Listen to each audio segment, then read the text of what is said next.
Hello, it's Melinda from Scrapbooking Craft, just coming on to show you a process video of me making some homemade washi tape. Before I started the video, I actually took it's like a brown paper tape from Daiso, which is a cheap Japanese store here in Australia and in America. And I've actually taken strips of it and put it onto some non-stick baking paper, or Glad Bake here in Australia. And then I've just given it a really, really light coat of gesso. And now I'm adding the colours. So I'm working on about 3 sheets at once. So as I'm working on one, the others can dry. And I'm not sure what happened with the lighting or the colour balance in this first part of the video. It's off for some reason. Maybe I didn't have my light on when I was actually doing the papers. So I'm adding the paint with either a sponge or, actually at the moment I'm using the Tim Holtz blending tool. So just putting patches of colour. And this tape is probably 2 inches wide, and what I do is cut it, sorry, what I will do in the future is cut it down into manageable pieces to put in my journal and to send out in swaps. This was actually for a swap, for a handmade washi tape swap on Australian Art Swap Group. I'll put the link to the Facebook group below. So sorry they keep going off screen. I keep rotating between, I think I did 3 sheets, I may have done 4. This is great when you're doing it to do several sheets because you don't have to worry about the drying time in between. I do dry them completely before I move on and do the stencils, but that's in quite a few minutes. So you can see some of the colours are actually mixing, and I'm getting a little bit of mixed colour in between them. You can see the red and the blue have made purple, and I like that sort of design. So trying to do chunks here and there just to give it a bit of interest, so the whole lot of it is not stripy, which is not the look I'm going for. So I'm using a variety of acrylic paints. Some are Canson paints, some are Montmartre paints, some are just really cheap acrylic paints, kids acrylic paints I pick up here and there. So the colours you'll see are a bit more vibrant when I start the next bit.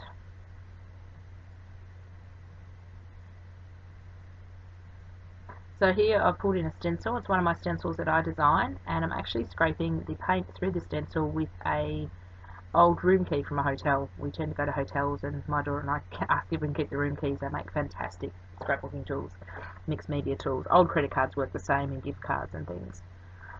Just scraping it through in various spots. Just applying the paint directly to the little scraper so we don't have to have any waste. It actually gave quite nice dimension to the scrapbook, to the tape, because the paint is scraped through a stencil. It was thicker than just applying it with a sponge, which gave it, the washi tape, a nice chunky look. So this is another stencil that I designed. I'll put the links to the stencils that are in my store up when the video goes up, and I do have a load of stencils to put in my store that I haven't got around to doing yet. But I like this one with the circular one, so just swapping between the different sheets and giving a good old scrape to get all the paint off the stencil and off the scraper. So there's a butterfly stencil. The butterfly stencil runs a bit underneath because the amount of paint I've been putting on, but when you cut it up, when you see the end part of the video, you don't really notice a smudge here and there. And if I was going for perfection, I'd go and buy tape. I wouldn't sit there and hand make it as well. So you can almost can't see these butterflies, but they do show up a bit more predominantly in the next lighting. The video will change in a minute, and the lighting will get a whole lot better. This was filmed probably about 6 months ago, maybe even 8 months ago. It's been sitting on my computer, and I haven't got around to doing it yet. So this one is actually a thicker paint. So I love this stencil. It looks like flowers or citrus segments. It's really cute. This one's one of our really popular designs. It looks really nice. You can do it in places, or you can do it in big blobby bits.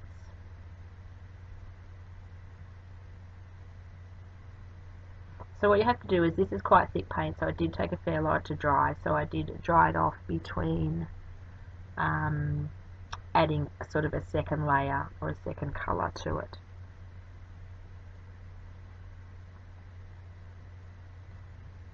Sorry, I thought the colouring was going to change. Oh, there we go, it's changed in the video. I mustn't have had my light on. So this is some gesso I'm using over top. I wasn't really happy with the butterflies, so I decided to add some black pattern on there as well. So just make sure the bottom layer of the stencil is, the first layer of the stencil is completely dry, otherwise you're just going to make a muddy mess. As you can see, they're looking a bit of a mess, but oh, there's that word again. I will do a flick through or a talk through of cutting and show you how to cut some of the pieces up and get some really cool designs. So adding a second stencil, basically filling in the pieces that I didn't stencil with the first run and going over the top of some areas as well. The gesso come out quite thick because that's getting a little old, that gesso, and it is quite thick as well. I decided to go with the black because it sort of grounded the colours, which looked really nice, so just using a different stencil. I did clean the stencils between the first and second layer and let the prints completely dry. I love the black through that stencil because you've just got little bits here and there. It looks really nice. So I'll leave you with the last bit of just watching me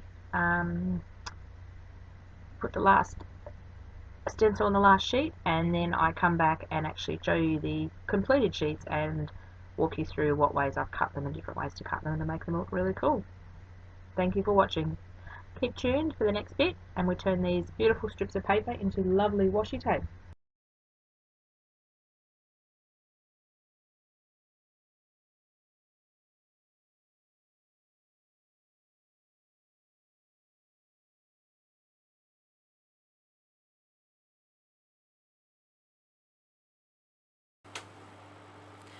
Hello, it's Melinda from Scrapbooking Craft, just coming on to show you what I've done with my washi tape so far. So you would have seen me paint and apply some black gesso to these sheets of washi tape. So now I've decided to cut some of them up. They're quite a wide tape. It's actually a brown tape I got at Daiso. It's a brown paper tape, so it's actually this wide, so it's very wide. Probably about, I don't know, 1.5 inches, maybe 2 inches. About the big. So these were for a swap I made, and because the paint was so chunky and I scraped it on, I didn't want to wrap it around something because the brown tape is very, very sticky, so I thought it would pull the paint off, which would defeat the purpose of making it. So I decided, how can I make this really, really cool?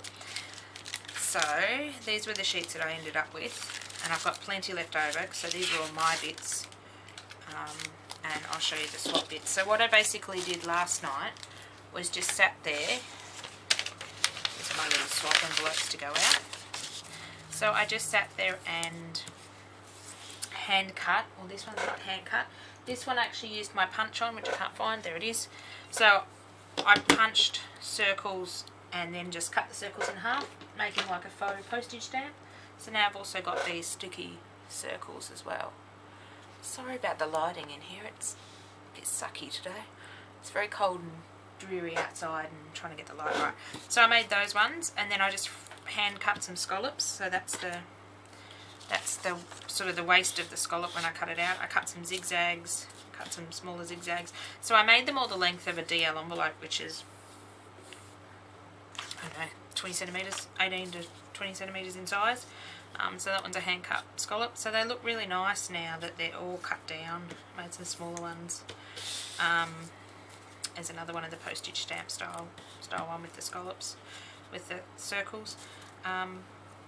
So I loved how they come out, and they simply just peel off the backing paper like this and just stick down, and they're really sticky, so they won't be going anywhere.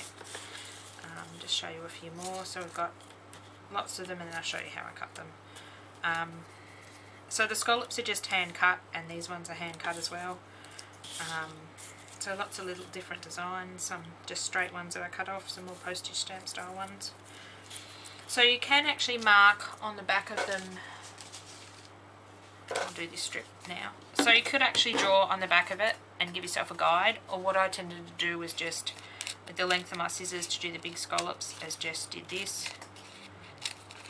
Doesn't have to be exact. If one's bigger than the other, it doesn't matter. So I just did sort of the length of my scissors to do these big ones, and then I went in again to make some like rick-rack ones. So just following the zigzag again, going down. Some of them turned out quite funky, but that's okay. That's handmade. If I wanted them perfect, I would have bought them. So there we go. There's a quick one cut in like a zigzag. And that one I'll leave as is, but this one's a bit thick, so what I tend to do is just cut bottom probably 6mm off it, and then you've got a nice small strip. So you've got a nice skinny strip, and you've got a wavy strip as well. If I've got another one, I'll show you the punch one. So I tended to find punching backward worked a bit better, and I found it did not work with detailed punches. They had to be just the circle punches. So just punching along does get a bit harder in spots, especially if there's a big chunk of paint there. And because the sticky tape is sticky, and then you get these beautiful dots to play with as well, which are self-sticky, which is awesome. So I've got a collection of those. And then what I did with this one is, you could leave it like that, or what I tend to do is just snip in between the circles to make like a faux postage stamp. And you've got your faux postage stamp. So this one I'll actually cut down because it's a wee bit big, or a bit big. So these are actually made for a swap on Australian art swap group, and I've got plenty left over. Now Alexis wants to make some as well. So they're loads of fun to make. You can use masking tape. I've used the paper tape from Daiso. You can use medical tape, like the paper medical tape. You can use a lot of different things, and this one I might cut down as well. So that's what I want to just come on and show you today. So grab some baking paper and stick your tape on. Have lots of fun with your paint and stencils. You could also stamp on them, but I can't locate my stamp pad at the moment, so we're just using paint. I don't know what I've done with it. Hopefully it hasn't fallen in the bin and gotten tossed out, no my luck. So just cutting a lot of these ones down. You could even cut these ones down a half again, depending on how big you want them. So thank you for watching. That's my homemade washi tape for a swap. I'm just showing you different ways to do it. Bye for now.